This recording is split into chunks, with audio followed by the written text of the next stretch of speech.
Find Blair. Go get Blair. What good are you? You don't fetch, you didn't... What good's a cell phone if she's not gonna pick it up? So, where do you want all this stuff? Oh, it doesn't matter, just dump it. Okay.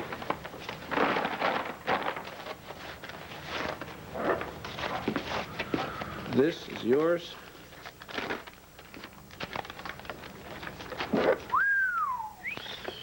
For a bird, you don't go cheap. Wow, that is some primo golden blue macaw. Hello there, little fella. Hello, hello. Well, my guess is this is domestically bred, hand-raised. This is no black market parrot. How can you tell? Well, he's too well adjusted. Here. This is all you need to know. Read this. You give it the right food, give it plenty of attention, give it some new toys, and you will have yourself a very happy parrot. Yes, you will. You also might want to mention him in your will. What are you, a comedian? No, no, really. These guys live for like 100 years. Well, you're just filled with helpful little hints, aren't you? You're gonna grow up, you're gonna be a veterinarian? Lawyer. Thanks, man. Bought yourself a real winner.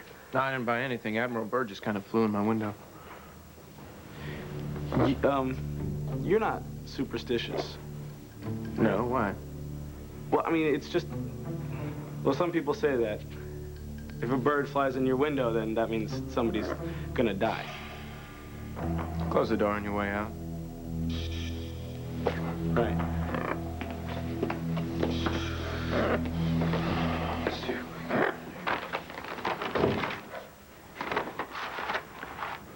Millet.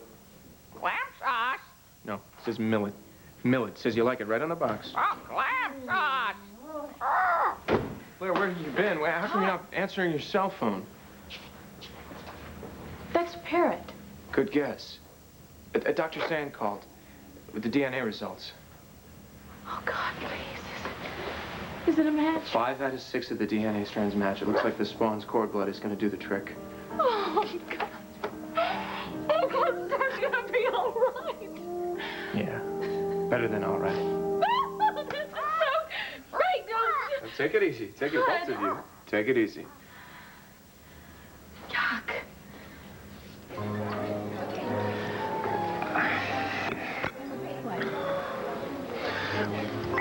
I just think that maybe another donor might materialize. You know, maybe we won't need the baby's cord's blood. Maybe we're just worried about nothing here.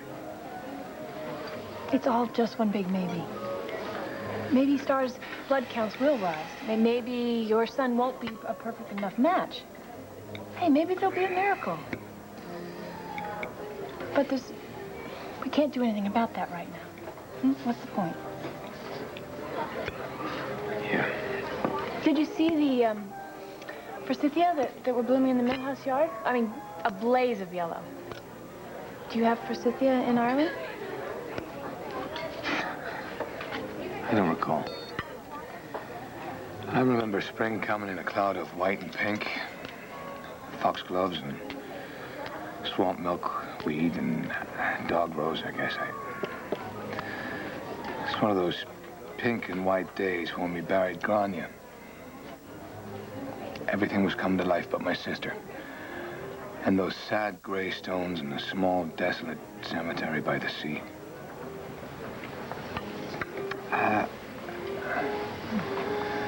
Standing 10 feet away from everybody. My parents didn't even want me there. It all comes back to death, I suppose. No, because you are alive, and your son is alive, and I am alive. And if we go to Ireland, there'll be a lot of things to be happy about. I mean, your parents cannot keep blaming you for what happened to your sister. They could blame me for a lot more than that if they were aware of it. Vicky was condescending and judgmental, I'll just bet. Well, it seems the Banner never had anyone on payroll bay at the moon from a hotel rooftop. Don't let her treat you like hired help. That's what I am. You are a creative, brilliant, inspiring journalist. I am a reporter, and reporters are objective, not creative. I hope you told her to go sit on a tack. No, I apologized very nicely. You can't be serious. Yeah, was right. And I hate being wrong. It makes me thirsty. It's been 12 hours already. Maybe you should come and stay with me. I have a perfectly safe captain's walk with a guardrail. You could stagger about my roof with impunity every time the spirit moves you. Besides, at the rate you're going, no self-respecting establishment in this town would rent you a room. Who are Beauty and the Beast? Oh, that's no beast. That's Patrick Thornhart, poetry professor at the university. Why? Reminds me of someone. And Beauty? Beauty is as beauty does. She isn't. Good evening. I see you've recovered. Oh, I'm well on the way. I just need a little hair of the dog. I'll take an iced tea. And which dog would that be? The club soda. What fortitude. No wonder you behave so badly. Women are so willing to let you get away with it. Some do, some don't. You are an enigma. Shall I break the code for you? What are you all about, Mel? Really, truly. I've written Joey every day almost. I can't even reach him by phone. Starting to get depressed. What? Is this the fabulously talented model who practically single-handedly put on the fashion show of the century? Of the month. More like. I had some help, you for instance. This is no good. You need a serious ego boost. No kidding. I just keep having these horrible thoughts about Joy being surrounded by all those Parisian women. I can fix this. Hey, I'm the master at getting out of the dumps. I can see that. You're sparking. Who gave you $1 million? Oh, nobody yet. Well, whatever you got, I want some. So, okay, why don't you go put on some fancy duds, and we'll take it out on the town. Okay, done deal. What's with this moping anyway? That's the attitude. Come on. Mel.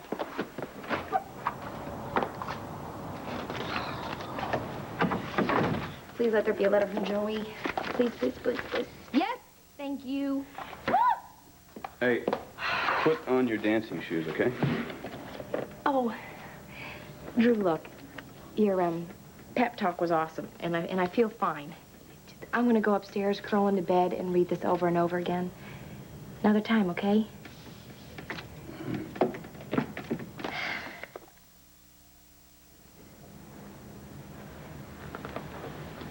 What's wrong? Joey's enrolling for another year at the Sorbonne. I guess he likes it over there. He's not coming back for the summer. His art history professor recommended him for an internship in Rome to restore some chapel or other. Oh. He's sharing an apartment in a 400-year-old building in the Piazza Novana with a bunch of other history interns. Listen, I don't expect you to turn your life inside out because of me. Mom says you're having a lot of fun these days. She gave you all the credit for pulling off that fashion show for Star. Sounds like you're really finding yourself. So am I. Strange how this all turned out. I made such a big deal about our coming over here together, but if we had, maybe we wouldn't have done as much growing as we did apart. How could he do this? Without discussing it with me, I don't want to move into some apartment with a bunch of history students in Rome. I don't think that's what he's asking you to do. Well, he said he's already taken the apartment. Exactly. He's made his plans. They don't include you. He's cutting you loose. Drew, you are out of your mind. He loves me.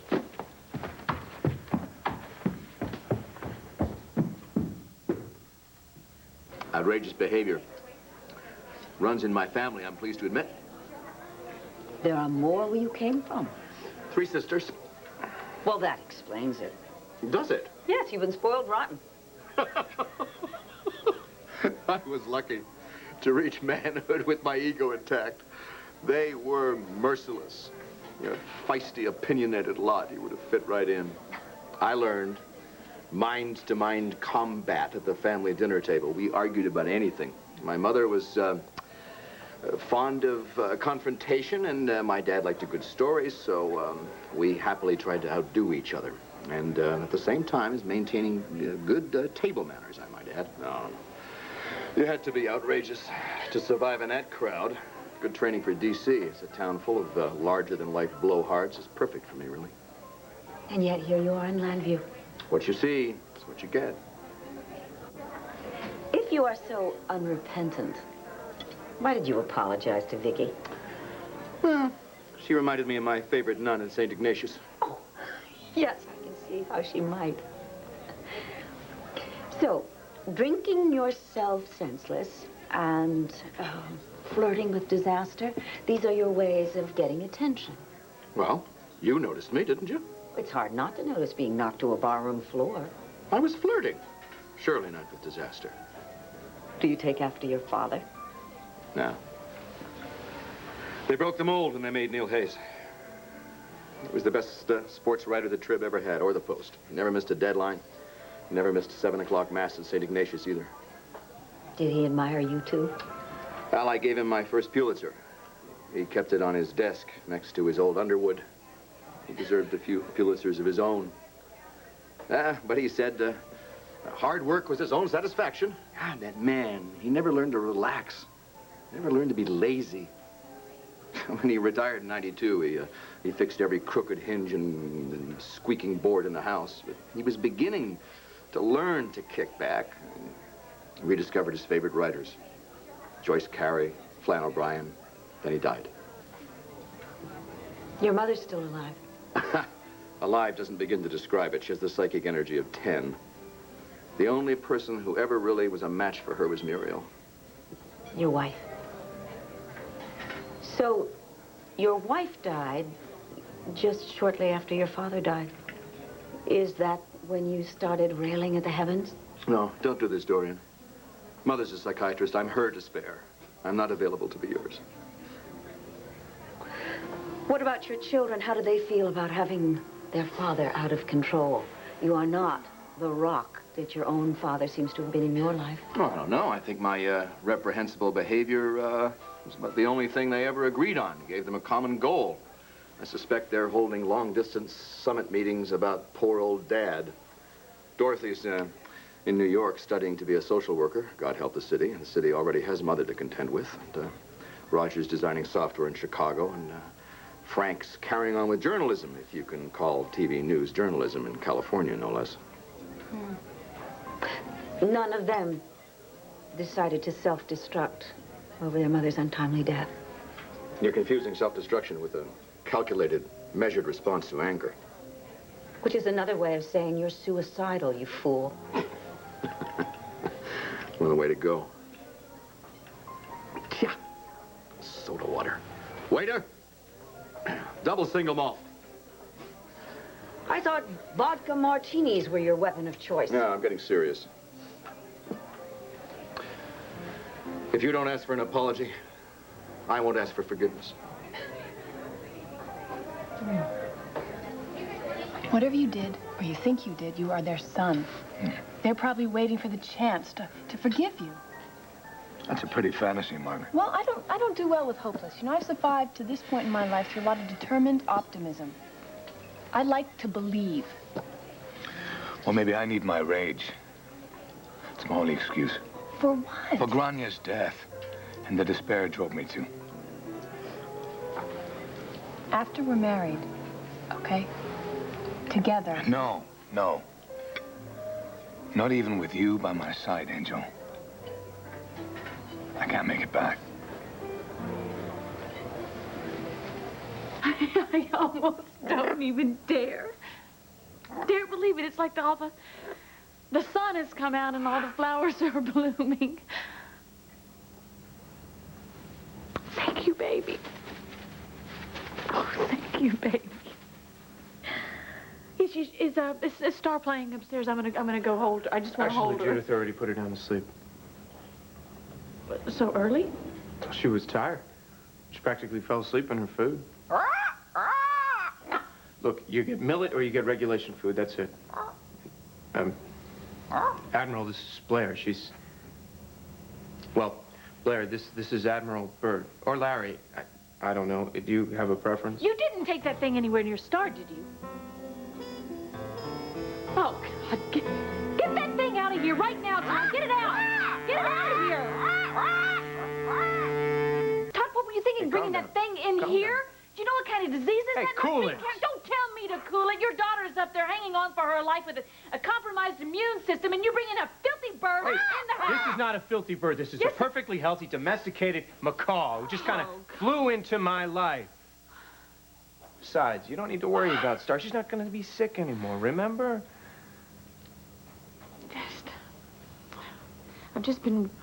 I've been worrying so long I can't seem to stop. Will you at least keep the stupid bird in your office until Star has her transplant, please? Please. I think you're overreacting. Fine. The office won't be too bad. I'll get you a big vat of clam sauce from Rhodey's. You want linguine with that? And then... Mr. Manning?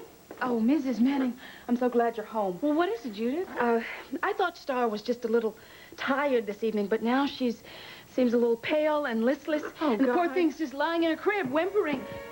Just stand there. Go get her bag for the hospital. Patrick Thornhart. Mel Hayes.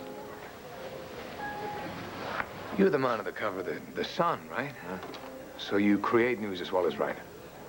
If I have spoken privately, courteously with pretty women, that is all that is written against me. That, and that I drink whiskey. You quote Raftery? You recognize Raftery? Well, sure. I teach poetry at the college.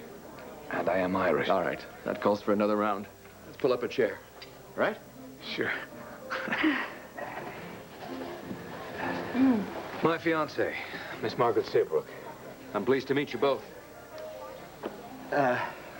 Dorian's taken me under her wing. Right. Raftery's not your common poet. How did you find the blind bard? Well, courtesy of my maternal grandmother from Ballyvaughan. They say Ireland's a land of scholars and saints, so she was very much the scholar. And you take after her? Oh, on my good days, yes. But sainthood's a little harder to come by. But my grandfather qualified. Where are they now? They're gone to the rest. God bless him. Yeah, you can be sure my grandfather's reunited with Michael Collins. Sinn Féin? Home rule was tattooed on his heart after the Easter Rising, but he'd have no truck with De Valera. The feeling was mutual. So that's why my grandparents left the country in 1921. What's Sinn Féin? In Irish, it means ourselves alone. Formed to break the back of British tyranny in 1902. In those days, Sinn Féin bred some national heroes. Yeah, forget about Cell Block H. Bobby Sands and Francis Hughes starved themselves to death for the cause. That was 81. Right. And more were willing to die. What did the Brits do? Gave a few concessions, added up to nothing. It's always the same, isn't it? When do you suppose the DNA results are going to come back on Blair and Patrick's baby? I don't know. I'm going over there right now, and I'm going to clear every bit of this up. To Paris. Yes, he is going to have to say all of this to my face. You sure you want to do that? Yeah. No. I don't know, Drew, but I cannot sit in my room and cry. Good for you. Yes. I can cry anywhere. Look, I have read this 10 times. Why are you so sure he wants to break up with me? He never says it. Because he's a coward. Drew, he is not a coward. Look, I've seen this coming. He should have broke it off with you before he left. Maybe that's what he was trying to do when he pitched a fit about you not going with him. He couldn't seem to understand why I needed to stay and help my family. He didn't want to understand.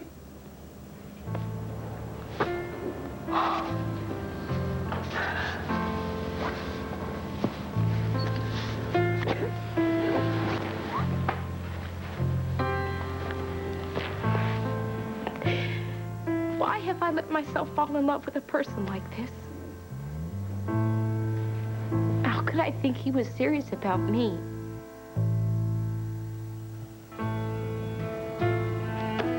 I thought he loved me.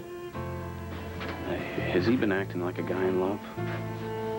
Has he written? Has he called?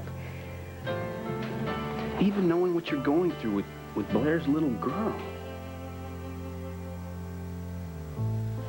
Come here. Go ahead.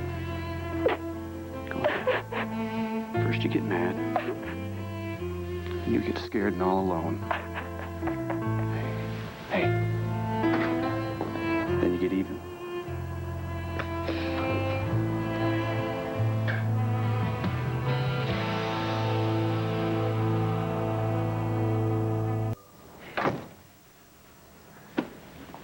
Something happened to Star?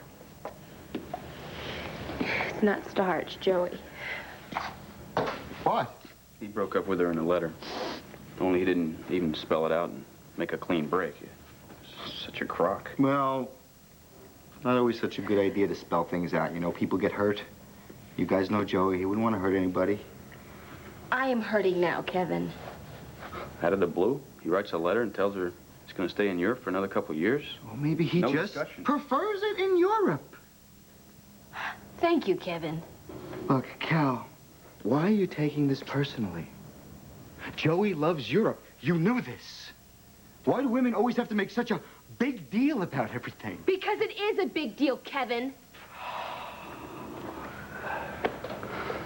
All right, okay. But Cal, come on. You are young. Joey's young. It's not like both of you are ready to settle down or anything. You are so patronizing. Cal, what I'm trying to say is that Joey doesn't hate you. And I am sure that he wants you guys to keep going on being really, you know, close friends. Let me tell you something. When you love somebody with all your heart, it is not enough to be just friends. Do you understand me? Yeah. I do. Besides, he's all I have. Now, wait a minute. It's true. I don't have a passion like art history. I am no student. I don't even have a family. They're nuts. They're mixed up. I don't make friends, okay? He's the only thing that matters to me. Yeah, and he doesn't even appreciate it. Hey, Drew, back off, okay? You don't really know my brother that well. Maybe you think you know him too well. You can't see it. Okay, I'm not gonna listen to this anymore. Where are you going? I don't know. Kelly, listen, just take it easy, all right?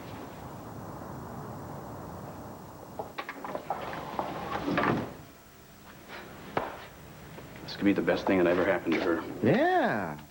Or maybe the best thing that ever happened to you.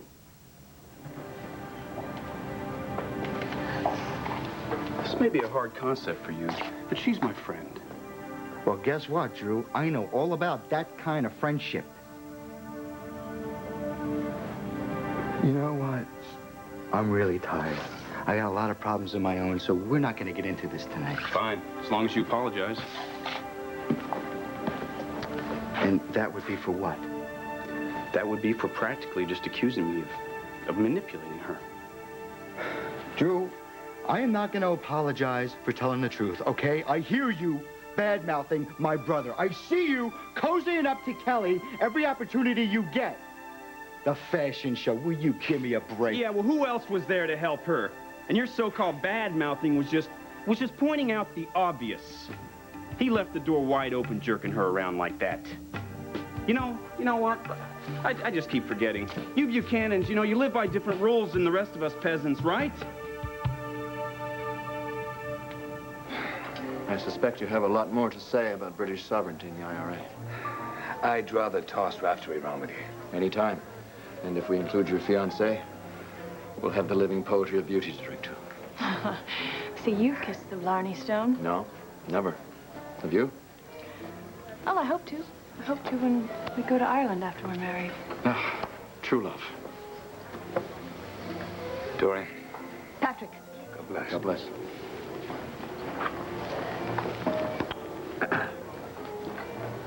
Not your favorite people. Patrick is quite charming. Matter of fact, I was hoping that my niece would be Mrs. Thornhart. Aha. That's why you were looking daggers at his fiancée. Oh, please, don't fall for her act. Marty's a selfish little hypocrite, and Blair's worth a dozen of her. There it is again. What? An admirable trait of yours, fierce family loyalty. Of course, taken to extremes, it can lead to some very nasty things. Meddling, for example. Are you making fun of me? No, not a bit. Good, because I take my responsibility to my nieces very, very seriously. Especially since both their mothers are institutionalized. No joke? It's common knowledge. I'm quite sane, though, so don't worry. So, thank heavens, are my nieces.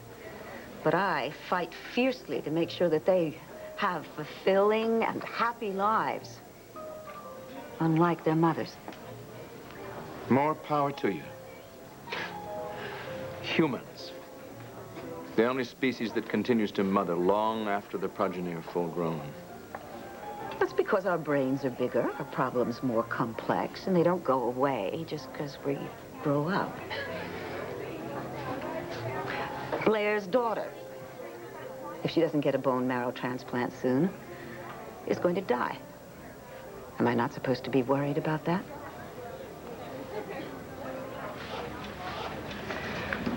Star's blood counts have dropped precipitously. Why?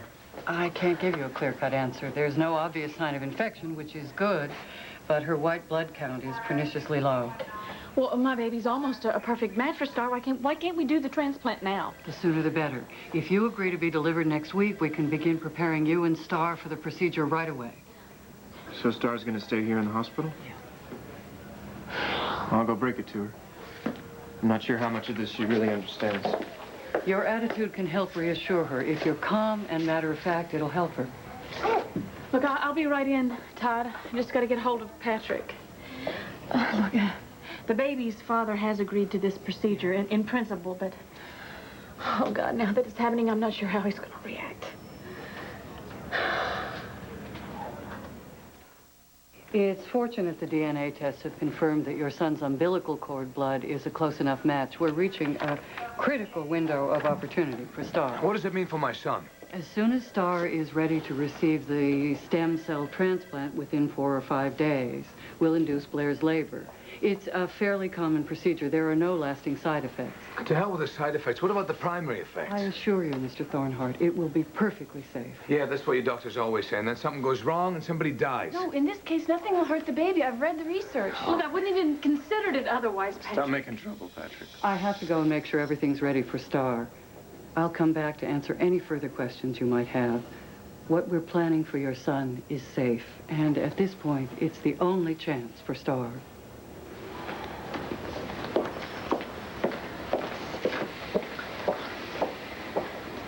Are you okay, Patrick? What do you care if he's okay? I'll worry about my child. You worry about yours, What okay? did Dr. Sands just say? Star is the one at risk. There's no problem for your precious little baby. He'll be fine. He'll be born next week. He'll live 100 years. You can obsess about him till then. But right now, it's got to be taken care of. For God's sakes, Patrick.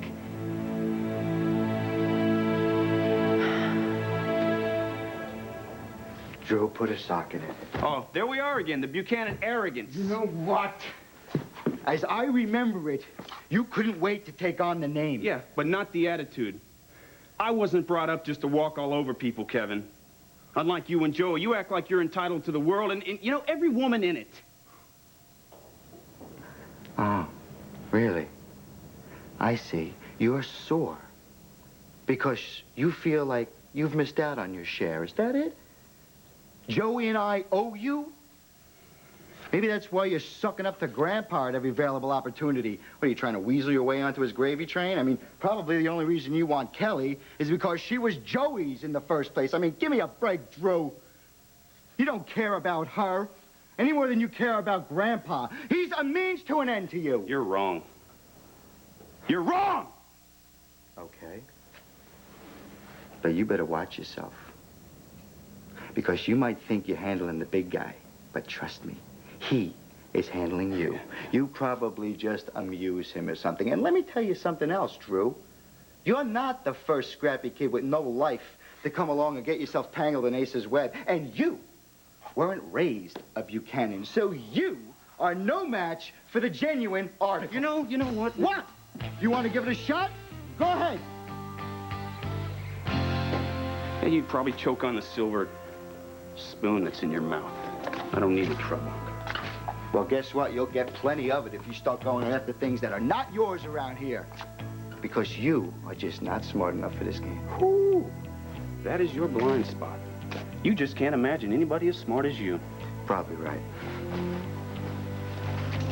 You know what? But I am smart enough not to try and live out my fantasies at somebody else's expense.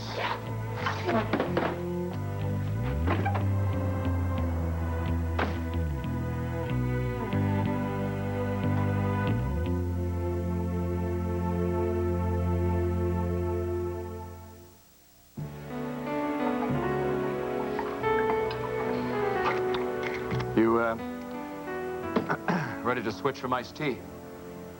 You must have a cast iron stomach. Well, and a warm heart and an interesting mind, so there's no need to sit there in despair.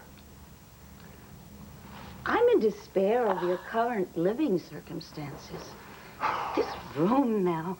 No, it's not exactly squalid. I mean, we have clean sheets and a firm mattress and a full bar. I mean, what more do we need? Speak for yourself. I was, actually. I don't even have my own toothbrush here.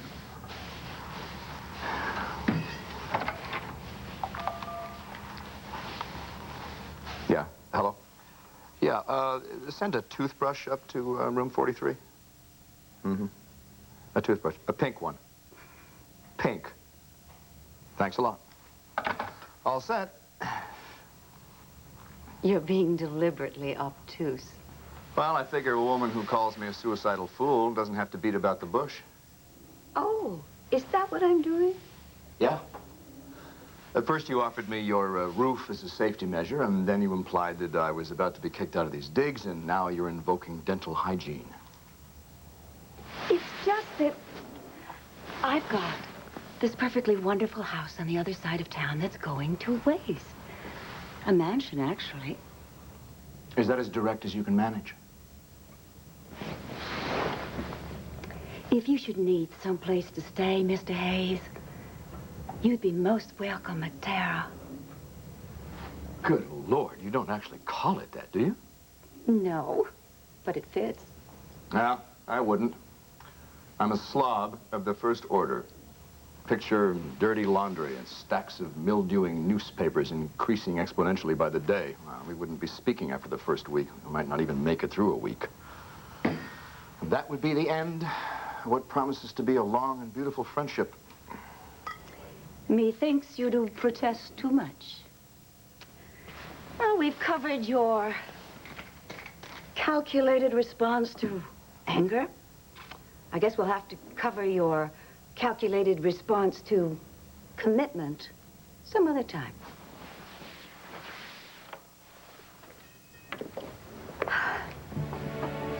I'm going to take a rain check on that pink toothbrush, if you don't mind.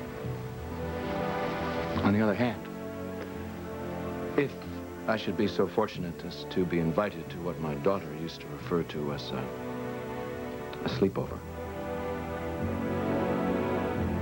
Can we please get out of here? Tara?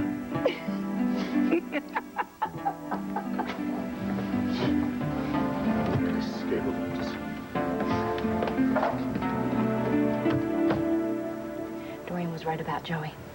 She warned me and she said that he would make me miserable.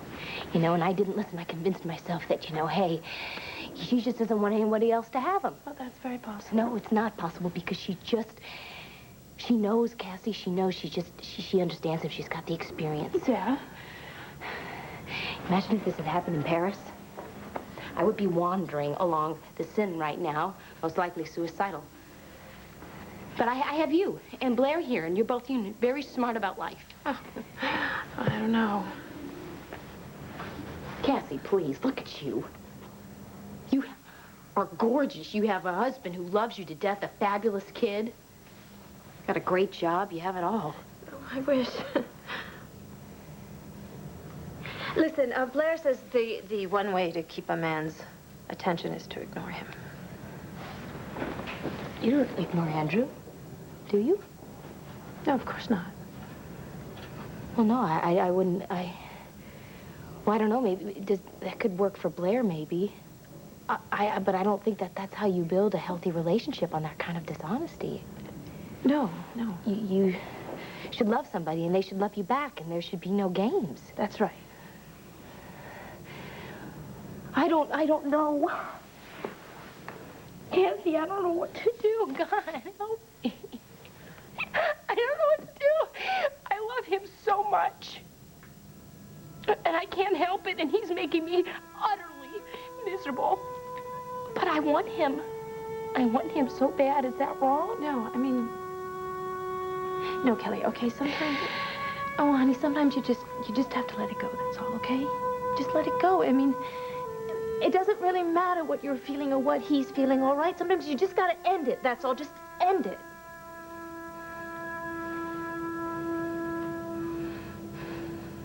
I thought I could do this. I could be objective. I could be the doctor, and you could be the father, and we could keep it separate. But you know what? I can do that with Blair, and I can do that with Todd, but I can't do it with you, because I want more from you. I need more from you. And right now, I feel like I'm on the other side of the door, and I'm starting to watch it close on me. I've been holding on to the tiniest little things.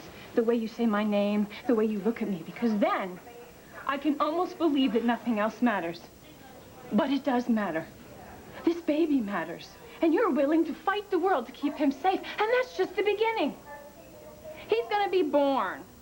And he's got a whole fan club lined up waiting for him. He's gonna save Star's life, okay? So then Todd will be grateful. Blair will be maternal. You'll be proud. And then let's see now. What will I be? Where do I fit into this picture? I don't. The door slams shut.